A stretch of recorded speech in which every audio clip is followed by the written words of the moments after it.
Hey everyone, hey. Welcome to Change Agents TV. And this is a new segment of Change Agents TV called Money Mondays. So every Monday around 8 o'clock, I'm going to come on here and give you some tips and strategies so that you can make some changes in your social enterprise or small business to help you make some money. So today we're talking about assessing your systems and processes. And we're going to go through a few things that you need to do to assess your systems and processes and make sure that you are doing what is necessary to actually make money in your business. So the first thing that we're going to talk about I didn't introduce myself. I haven't been on here so long. I'm forgetting that, right? So my name is Tracy V. Allen. I'm the owner of TVA Consulting Group. I am an impact strategist, and I help social enterprises, social entrepreneurs, and small businesses to design, build, and fund a social venture that will allow them to maximize their income and also maximize the social impact in their communities. So let's get started now. So the first thing that we're going to talk about is auditing your activities. You know how you get into a groove where you're just doing the same thing day in, day out, constantly, and you are not exactly sure about the outcomes, whether or not you're achieving the correct outcomes for the activities that you're partaking in. You're just kind of like a drone going through the process, doing things in your business that you think you're supposed to be doing or that you were told that you were supposed to be doing, but you're not really taking the time to assess whether or not those activities are actually yielding a return on investment, whether it be financial or otherwise. So you want to take some time to make sure that you're going through taking stock basically of the activities that you're doing in your business on a daily basis and making sure that those activities are giving you a return on your investment. Some activities you may be doing and they're not yielding a return on investment right now, but they will yield a return on investment later down. But it still does not make it prudent that that particular activity is actually what you should be doing right now. So not only do you have to assess whether or not that activity is going to be yielding you a return on your investment, but you also need to assess, is it an activity that you need to be partaking in right this minute?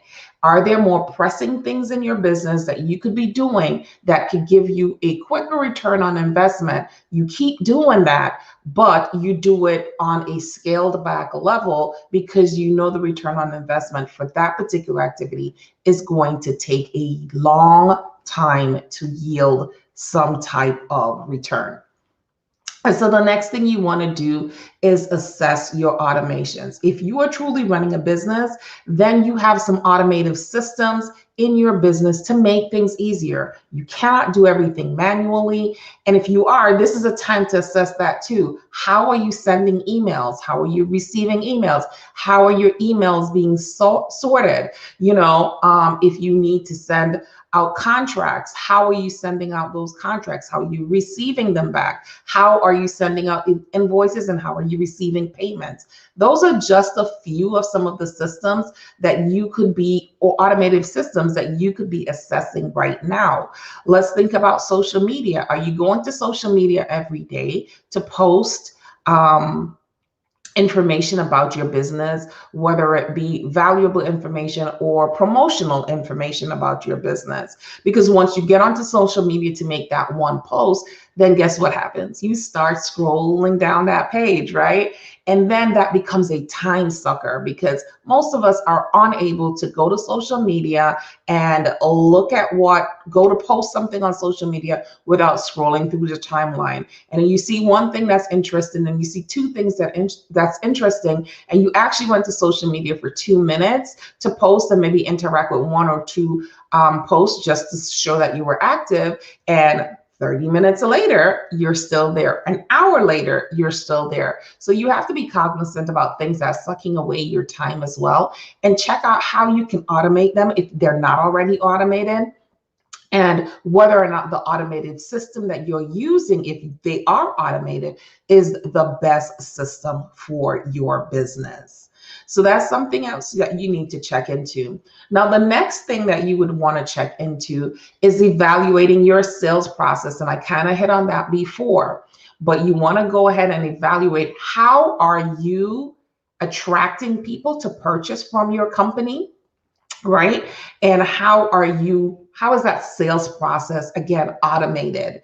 Because I do know there are some people who are still taking our orders in their DMs, they're taking orders via email, and that can become very cumbersome. You can lose a lot of sales in that process because now you have to manually go to another system and you have to type in that person's order, make sure that you have all the information correct, then send out the order. If you have a good automated system where the person can go to your website, or you have a link or something in your if you're using a good CRM, then that will take away from all of the hustle and the human error that can occur because you don't have that system automated. You want to make the transactions for your clients as fluid as possible, right? You don't want anything to come between you and the sale, and not having a good sales processing system of how you're going to acquire new clients and how they're going to buy and how that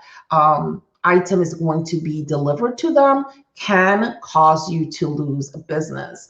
I teach all of this stuff in a course that I have called Retain My Brain.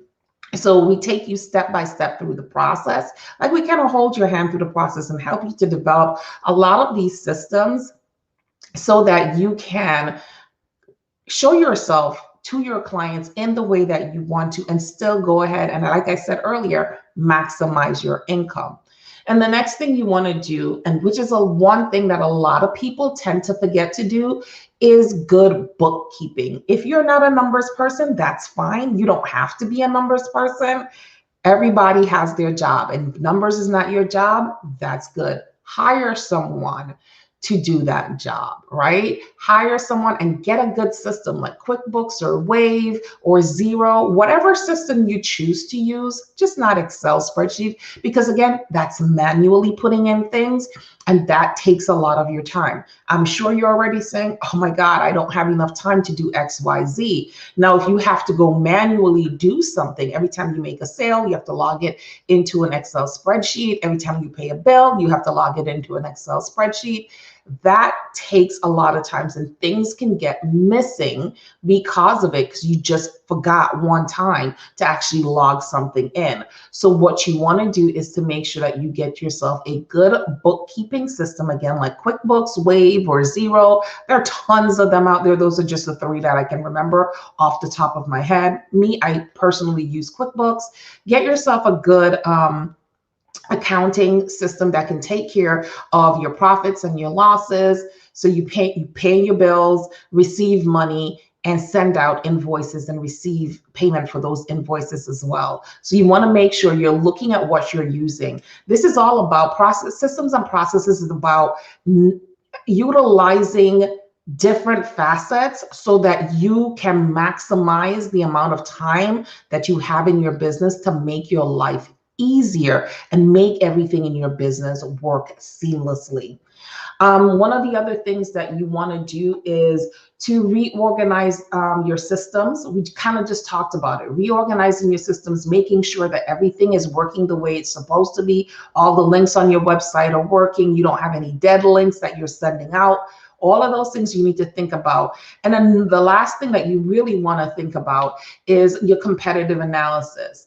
Ever so often, you should take the time to go out and do some competitive analysis. See what your competitors are doing, how they're doing it, and what price point you're doing it at. That will help you to determine if what you're doing in your own business is going to attract the clientele that you want to have. You're not going out there to do a competitive analysis to bash your competitors. You're just making sure that you are as good as or better than your clients, so that the pool that you're trying to get clients from, because everybody's trying to get clients from the same pool, that pool in that pool, you have an advantage for clients to come to you versus your competitors. So those are just some of the systems and processes. Of course, I could go on and on. There are a lot more, but those are some of the systems and processes that you need to look into at least once a quarter. Make sure some of these things are working well. If not once a quarter, maybe that's too arduous for you, then at least twice a year. Take time to sit back and process and analyze your systems and processes in your business to make sure that you're getting from it what you need to get from it. Again, I teach all of this in my course, Retain My Brain. Actually, it's a membership program, Retain My Brain, where you can come in. We'll take you through a lot of these processes step by step. We hold your hand through the processes. We help you to get funding. We help you to build a sustainable business. And if you have a social cause, we show you step by step how you can create impact for that particular cause that you are trying to champion. So again, until next Monday, I hope you're going to like this series. Come back next week, Monday at 8 o'clock for Money Making Monday. Well, not Money Making Monday, just Money Monday, right? So, all right, till next time. Bye, everyone.